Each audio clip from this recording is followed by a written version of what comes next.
memverifikasi administrasi calon Panglima TNI dengan hasil bahwa berkas administrasi calon Panglima TNI dinyatakan lengkap.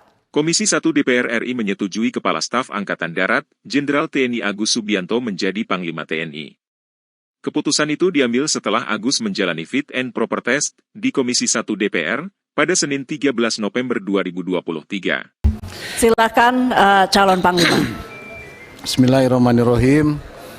Saya ucapkan terima kasih kepada Ketua, para wakil, dan seluruh anggota Komisi 1.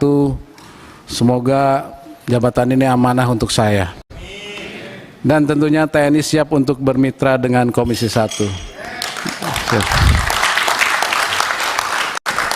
Demikian, terima kasih Bu Ketua. Terima kasih kepada insan media yang sudah mendoakan selama ini, dan buat Ketua juga dan Wakil Ketua dan seluruh anggota Komisi 1, sehingga acara berjalan dengan lancar. Tadi memang ada beberapa hal yang saya paparkan. Yang pertama tentang profesionalisme prajurit TNI, di mana nanti profesionalisme ini memang selain peningkatan sumber daya manusia akan didukung oleh alutsista yang tentunya sesuai RPJM yang sudah tertera dalam RPJM tahun 2020-2024. Dan tentang kesejahteraan prajurit juga tadi saya sampaikan, terutama di daerah-daerah operasi, daerah terpencil ataupun satuan-satuan baru yang perlu mendapatkan perhatian perumahannya, kemudian juga